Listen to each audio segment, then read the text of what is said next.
Sahabat Al-Ma'tuk, mari berdonasi untuk keperluan serta kegiatan media Al-Ma'tuk agar kami dapat selalu menyajikan tayangan-tayangan yang bermanfaat bagi umat muslim. Caranya mudah, silakan klik link yang ada di kolom deskripsi atau scan barcode donasi yang berada tepat di layar Anda. Jazakumullah khairan wa barakallahu fikum. Bismillahirrahmanirrahim.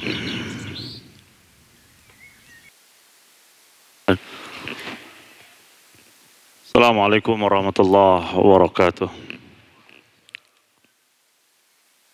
Alhamdulillah, wassalatu wassalamu ala rasulillah wa ala alihi wa ashabihi wa mawalah ba'd.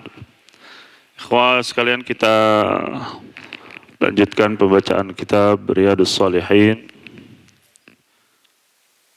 Masih melanjutkan bab 71 tentang tawadhu, dan hadis yang akan kita baca pada kesempatan kali ini jelas gak suaranya?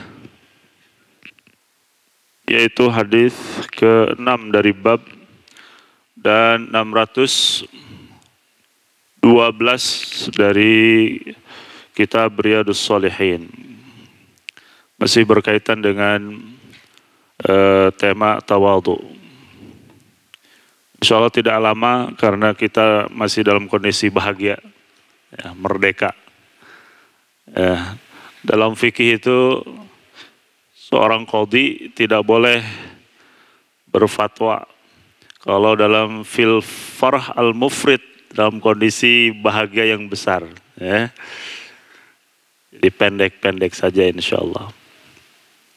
Qala al-mu'allif rahimahullah wa an Abi Rifa'ata Tamim ibn Usaidin radhiyallahu anhu qal, diriwayatkan dari Abi Rifa'ah Tamim ibn Usaid, semoga Allah subhanahu wa ta'ala meridainya, disebutkan dalam Siyar Alam An-Nubala oleh Imam Az-Zahabi. Beliau ini termasuk sahabat alladzi nazala bi Basrah, seorang sahabat yang berada di Basrah dan wafat dalam sebuah peperangan karena ketinggalan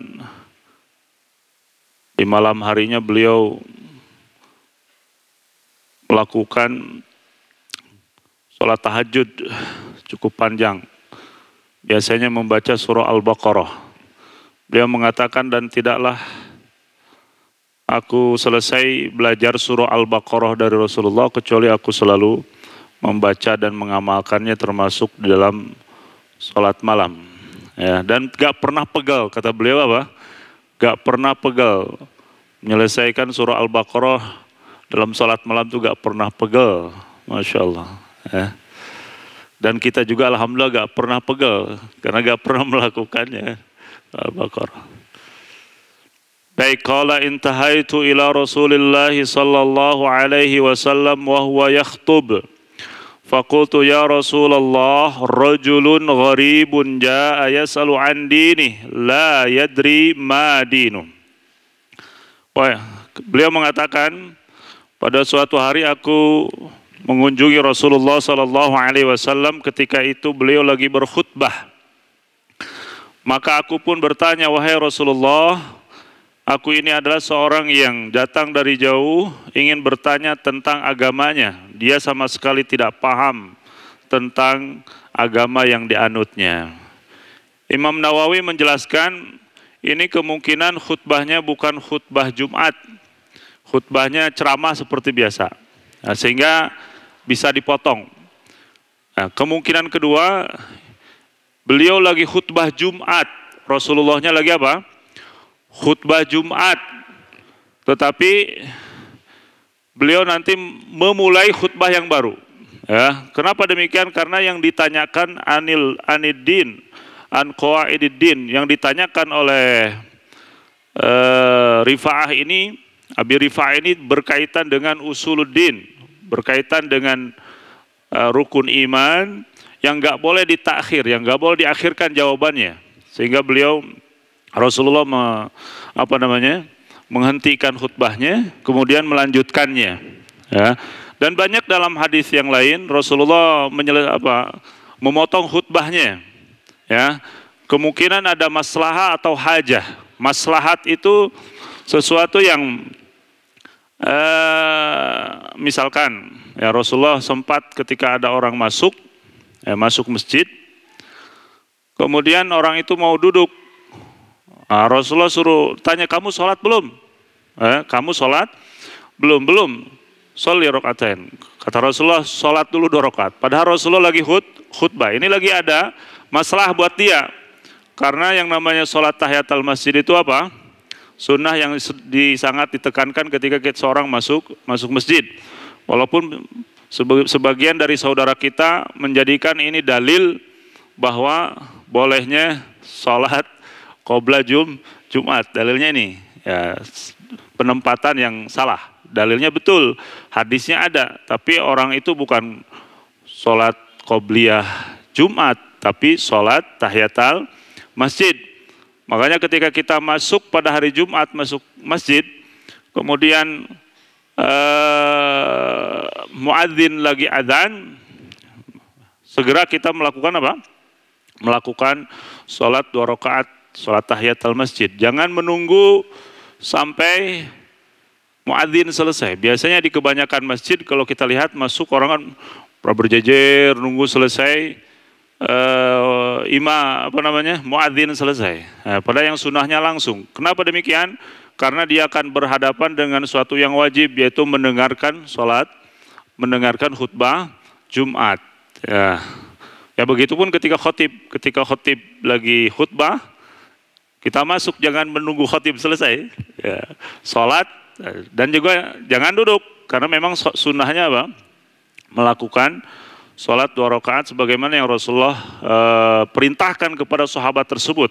Nah, ini ada maslahah, ada juga hajat. Hajat itu kebutuhan yang di atas maslahat. Ya, maslahat saja boleh menghentikan khutbah, apalagi ada hajat. Sebagaimana ketika Rasulullah lagi khutbah, datang seorang sahabat, ya Rasulullah, halakatil amwal. Ya Rasulullah, di kami ini lagi musim panas, ya, sawah ladang kering kerontang. Kemudian kambing, domba dan yang lainnya gak bisa minum. Ya, maka Rasulullah SAW menghentikan khutbahnya lalu berdoa, ya,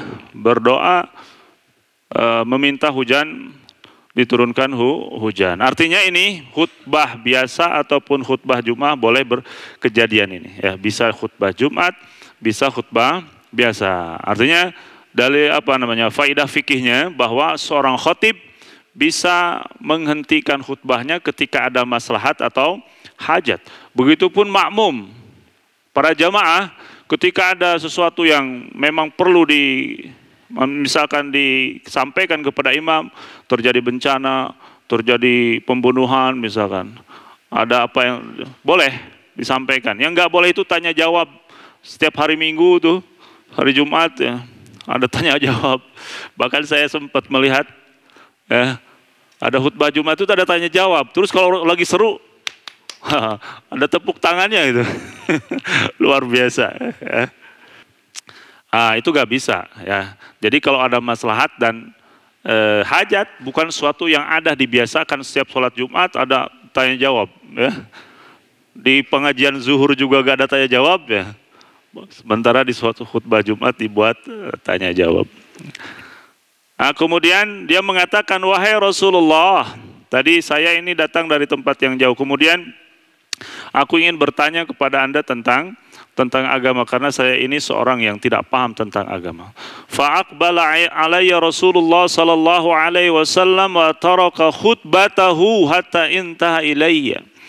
Kemudian ketika Rasulullah mendengar pertanyaan tersebut, beliau langsung menghentikan khutbahnya, lalu mendekati Abi Rifa'ah dan menyiapkan kursi. Faqa'ada alaihi wa ja'ala yu'allimuni mimma 'allamahu Allah. Tsumma ata khutbatahu fa atamma akhiraha. Kemudian dia mengajarkan apa yang dia tanyakan, yang disebutkan oleh Imam Nawawi tadi tentang qawaididdin, berkaitan dengan keimanan, hal-hal yang pokok.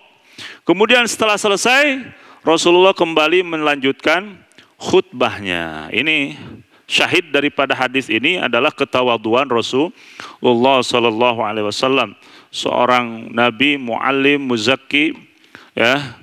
Kalaupun beliau lagi khutbah, dan ini adalah khutbah Jumat yang sangat sakral sekali, yang kita tidak boleh melihat teman lagi berisik, gak boleh tuh, faqad lago, kita mengatakan diem, padahal itu sesuatu yang apa? Baik, faqad lago. Artinya sangat sakral sekali. Tapi Rasulullah SAW menghentikan khutbah Jumat tersebut, kemudian mendatangi orang yang bertanya, kemudian mengajarkan apa yang dibutuhkan oleh orang tersebut. Ya, apalagi kita ya, sebagai umat Rasulullah SAW, ketika kita dalam posisi seorang guru, seorang muallim, seorang ustadz, maka hendaklah mengikuti apa yang dilakukan oleh Rasulullah Sallallahu Alaihi Wasallam. Laqad kana lakum fi Rasulillahi uswatun hasanah walau kunta fazzan ghalidhal qalbi dan fadhu min hauli, kata Allah. Kalau kita keras, ya, apalagi gampang marah, maka niscaya umat akan menjauh dari kita. Maka apapun yang ditanyakan, walaupun mungkin cara bertanyanya kurang pas, misalnya kita seorang guru, anak kok nanyanya gak sopan misalkan, nanyanya apa namanya, bahasa kitanya apa? Culangung. Ya, jangan marah, karena kita seorang yang memang mengajarkan, mungkin dia belum tahu tata cara bertanya, begitu. Jangan marah dulu, mungkin dia belum tahu tata cara bertanya, maka jawablah sesuai dengan yang kita tahu. Intinya begitulah akhlak Rasulullah Sallallahu Alaihi Wasallam. Beliau selalu sigap ketika ada orang yang bertanya, ya, walaupun dalam kondisi yang memang sangat tidak memungkinkan untuk menjawab pertanyaan tersebut. Kita akhiri, subhanakallahumma bihamdik, asyhadu an la ilaha illa anta, astaghfiruka wa atubu ilaik. Assalamualaikum warahmatullahi wabarakatuh. Sahabat Al-Ma'atuk, mari berdonasi untuk keperluan serta kegiatan media Al-Ma'atuk, agar kami dapat selalu menyajikan tayangan-tayangan yang bermanfaat bagi umat muslim. Caranya mudah, silakan klik link yang ada di kolom deskripsi atau scan barcode donasi yang berada tepat di layar Anda. Jazakumullah khairan wa barakallahu fikum.